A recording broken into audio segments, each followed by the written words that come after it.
जो माएँ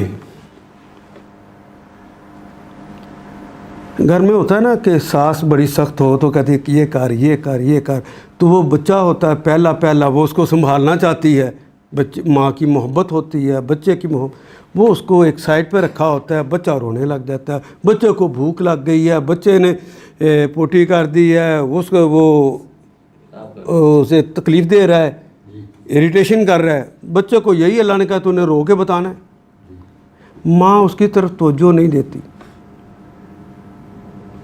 दिल में तवज्जो दे भी रही हो तो घर के हालात की वजह से कि मैंने इसे उठाया तो सास ने फिर कहना है वेली बैठी रहती है,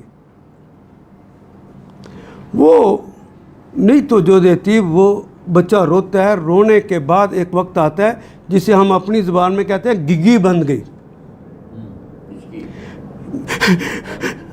फिर एक वक्त आता है आवाज़ ख़त्म हो जाती है, बच्चा रो रहा होता है लेकिन आवाज़ भी ख़त्म हो जाती है। इस वक्त उसके दिमाग में जो सोच आती है कि अल्लाह ने तो कहा था कि तुम्हें तकलीफ़ हो रोना, तेरी माँ, तेरा बाप, तेरे बहन भाई, दादा दादी, चचा चची, ये सारे तेरे इर्द गिर्द हमने दायरे बनाए हैं, तेरी मोहब्बत को और तेरी वजह से रेस्क्यू करेंगे, तेरे पास पहुँचेंगे, लेकिन नहीं आए। ये बेबसी जब महसूस करता है तो उसके दिमाग से एक सिक्रीशन निकलती है, ये अंगूठों की तरफ जाती है। जब ये अंगूठों में आती है तो ये अंगूठे सब बच्चों के जब पैदा होते हैं तो स्लिम स्मार्ट होते हैं।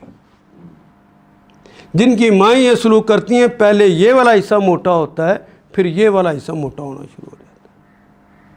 अभी वो 3, 4, 5, 6 साल का होता है तो उसके मुतल्लिक आपकी ज़ुबान पे ये जुमला आ चुका होता है कि बड़ा ज़िद्दी, चिड़चिड़ा और अक्खड़ है बच्चा। फिर वो अक्खड़पन उसका आगे इस कदर बढ़ता है, उसका इलाज न किया जाए तो इस कदर बढ़ जाता है कि वो अपने बेबसी के बाद अगली चीज़ें जो पैदा होती हैं कि मेरा तो कोई नहीं, जो कुछ करना है मैंने करना है, जो मुझे तकलीफ़ देगा मैं उसे कत्ल करूँगा।